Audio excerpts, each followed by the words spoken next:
السلام علیکم۔ آج جمعرات ہے، دسمبر کی 21 تاریخ۔ پاکستان میں اس وقت شام کے 7، بھارت میں 7:30، اور یہاں ہمارے اسٹوڈیوز کی گھڑیوں میں صبح کے 9 بج رہے ہیں۔ وائس آف امریکہ واشنگٹن کی اردو سروس سے میں ہوں خالد حمید، خبروں کے بلیٹن کے ساتھ۔ اسرائیل نے جنوبی غزہ کے اہم شہر خان یونس کے مکینوں کو علاقہ چھوڑنے کا حکم دے دیا ہے، جس کے بعد حماس اور اسرائیلی فورسز کے درمیان جھڑپوں میں مزید شدت آنے کا خدشہ ظاہر کیا جا رہا ہے۔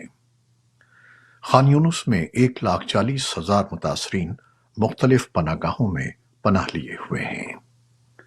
اسرائیلی فورسز نے ایسے وقت میں فلسطینیوں کو یہ علاقہ چھوڑنے کا حکم دیا ہے اور وہاں اپنی کارروائیاں تیز کر دی ہیں، جب جنگ بندی کے لیے عالمی دباؤ بڑھتا جا رہا ہے، جبکہ حماس کے رہنما اسماعیل ہانیہ جنگ بندی مذاکرات کے لیے مصر میں موجود ہیں۔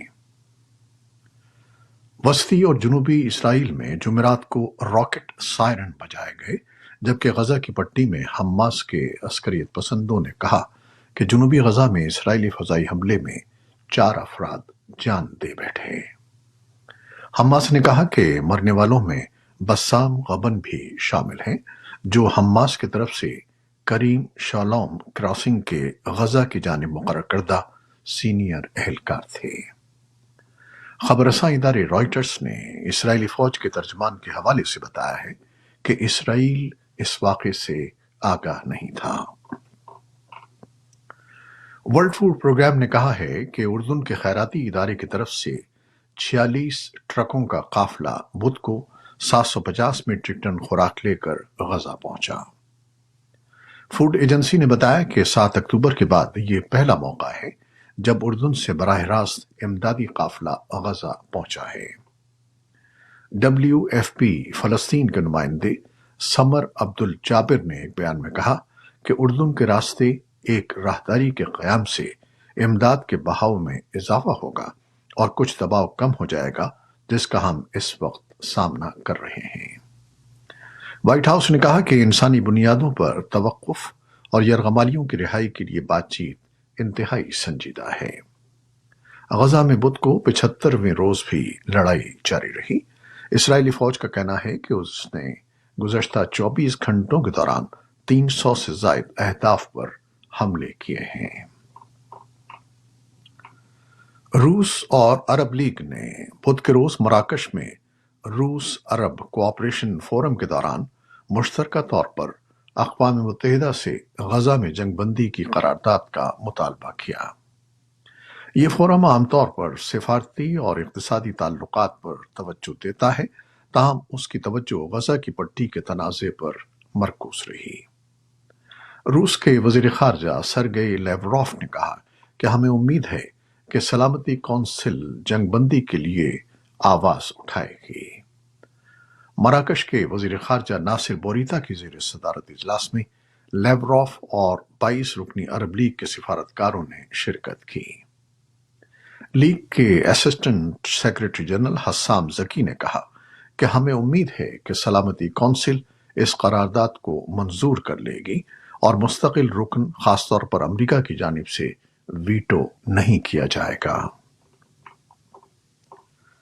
امریکی وزیر خارجہ اینٹنی بلنکن نے بدھ کے روز اپنی سال کی آخری پریس کانفرنس میں اسرائیل اور حماس کے درمیان جنگ کے آغاز اور یوکرین میں جاری تنازع پر خطاب کیا۔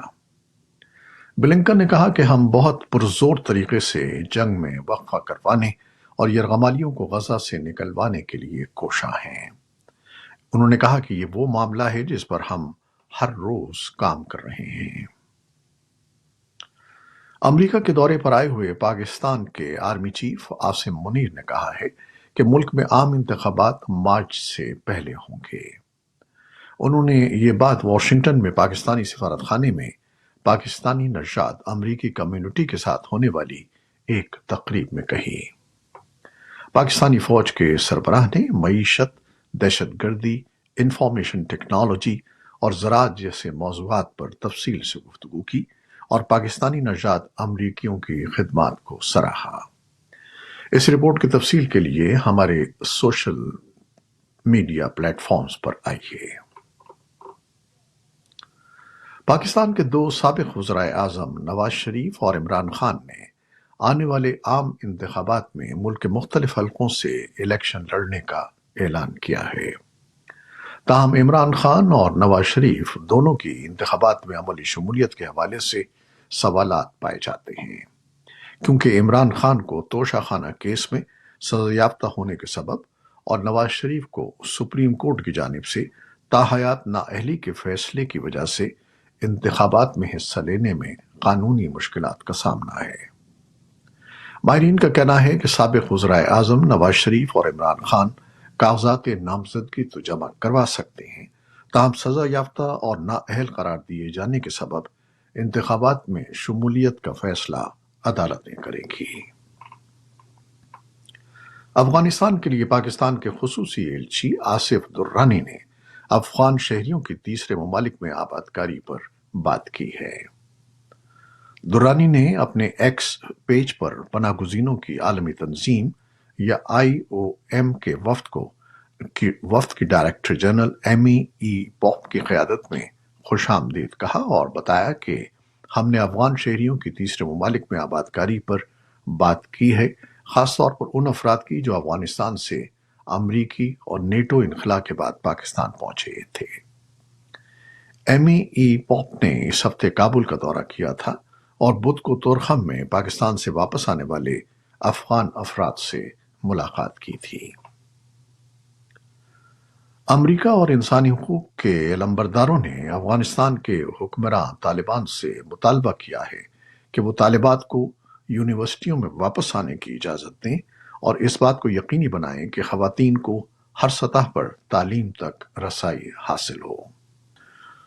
بھارت کے زیر انتظام کشمیر کی پولیس نے روہنگیا مسلمانوں اور بنگلہ دیش کے تارکین وطن کو مقامی شناختی دستاویزات بنوانے میں مدد دینے کے الزام میں ایک سرکاری ملازم سمیت 40 سے زائد افراد کو حراست میں لیا ہے۔ پولیس نے علاقے کے مختلف اضلاع میں ڈالے گئے چھاپوں کے دوران ایسی نصف درجن خواتین کو بھی ان کے شوہروں سمیت گرفتار کر لیا ہے جن کا تعلق میانمار سے ہے اور جنہوں نے وہاں سے ہجرت کر کے جموں و کشمیر پہنچنے پر مقامی افراد سے شادیاں کی، لیکن جیسا کہ حکام نے الزام لگایا ہے کہ اس کے لیے غیر قانونی طریقہ کار اختیار کیا گیا تھا۔ پولیس افسر نے کہا کہ ان کی یہ حرکت قومی سلامتی کے لیے ایک بڑا خطرہ ہے اور اس سے مقامی آبادی کے مفادات کو زک پہنچنے کا بھی احتمال ہے۔ تاہم ملزمان کے رشتہ داروں نے امید ظاہر کی ہے کہ اس معاملے سے قانونی طور پر نمٹنے کے بجائے اسے انسانی ہمدردی کی بنیاد پر حل کیا جائے گا۔ یوکرین کی فوج نے جمعرات کو کہا کہ روسی افواج نے گزشتہ رات 35 ڈرونز کا استعمال کرتے ہوئے متعدد علاقوں پر حملہ کیا۔ یوکرین کی فضائیہ نے کہا کہ ملک کے فضائی دفاع نے ایک ڈرون کے سوا تمام کو مار گرایا۔ یہ کارروائیاں کیف، دنیپروپیٹروسک، خیرسان، مائکولائیو، چرنیہو اور دیگر علاقوں میں ہوئیں۔ جانی یا مالی نقصان کی کوئی اطلاع نہیں ملی۔ دنیپروپیٹروسک علاقے کے جنوبی شہر نیکوپال میں حکام نے بتایا کہ روسی گولہ باری سے 2 افراد ہلاک ہو گئے۔ علاقائی گورنر سرہی لائسک نے سوشل میڈیا پر بتایا کہ ایک 86 سالہ شخص کو بھی ہسپتال لے جایا گیا ہے۔ جنوب مشرقی سوڈان میں لڑائی میں اضافے نے انسانی ہمدردی کے گروپوں کو کچھ علاقوں میں آپریشن عارضی طور پر معطل کرنے پر مجبور کر دیا ہے، جبکہ یونیسیف نے بڑھتے ہوئے تشدد کے درمیان لاکھوں بچوں کو لاحق خطرے کے بارے میں تشویش کا اظہار کیا ہے۔ یونیسیف نے جمعرات کو کہا کہ سوڈان کے دارالحکومت خرطوم کے جنوب مشرق میں واقع جزیرہ ریاست میں گزشتہ ہفتے کے دوران کم از کم 1.5 لاکھ بچوں کو ان کے گھروں سے بے دخل کیا گیا۔ یہ پیش رفت اس وقت ہوئی جب نیم فوجی ریپڈ سپورٹ فورسز نے اعلان کیا کہ انہوں نے فوج سے میدانی علاقے کا کنٹرول حاصل کر لیا ہے۔ ورلڈ فوڈ پروگرام نے جزیرہ کے کچھ حصوں میں خوراک کی امداد کو عارضی طور پر معطل کرنے کا اعلان کیا۔ یمن میں ایران کے حمایت یافتہ حوثی عسکریت پسندوں نے غزہ میں اسرائیل کے فوجی حملے کے دوران حماس کی حمایت ظاہر کرنے کے لیے 19 نومبر سے بحیرہ احمر میں جہازوں پر حملے تیز کر دیے ہیں۔ بحیرہ احمر میں حملوں کی لہر کے دوران برآمد کنندگان دنیا بھر میں فریٹ سپلائی چینز کے ذریعے کھلونے، ملبوسات، چائے اور آٹو پارٹس کو خوردہ فروشوں تک پہنچانے کے لیے متبادل ہوائی، زمینی اور سمندری راستے تلاش کر رہے ہیں۔ پی اینڈ ایس گلوبل نے ایک رپورٹ میں کہا ہے کہ اگر طویل رکاوٹیں پیش آتی ہیں تو صارفین کی اشیاء کا شعبہ، جو دنیا کے اعلیٰ ترین خوردہ فروشوں جیسے والمارٹ اور آئیکیا کو سپلائی کرتا ہے، سب سے زیادہ اثرات کا سامنا کرے گا۔ فرانس نے داخلی امور کے انٹیلیجنس کے لیے پہلی بار ایک خاتون کو سربراہ مقرر کیا ہے۔ خبر رساں ادارے AFP کے مطابق فرانس کی حکومت نے بدھ کو پولیس افسر سیلان برتھون کو director general for internal security مقرر کرنے کا اعلان کیا۔ داخلی سیکیورٹی کے لیے 47 سالہ سیلین برتھون کی تعیناتی کو انتہائی اہم قرار دیا جا رہا ہے۔ بعض افراد ان کی گزشتہ 2 برس میں ہونے والی ترقی پر سوال بھی اٹھا رہے ہیں۔ یہ تھیں وہ خبریں جو فیس بک لائیو پر ہم نے آپ کے لیے پیش کی۔ ہماری ویب سائٹ، یوٹیوب اور پوڈ کاسٹ پر یہ بلیٹن آپ کے لیے پوسٹ کر دیا جاتا ہے۔ آپ ہمارے بلیٹن کو شیئر کرتے ہیں اور اپنے کمنٹس میں اپنی محبتوں کا اظہار کرتے ہیں، جس کے لیے ہم آپ کے بے حد ممنون ہیں۔ اپنی ان کاوشوں کو جاری رکھیے گا۔ نیوز پروڈیوسر عائزہ عرفان اور نیوز ایڈیٹر بہجت جیلانی کے ساتھ خالد حمید کو اب اجازت دیجیے۔ اللہ حافظ۔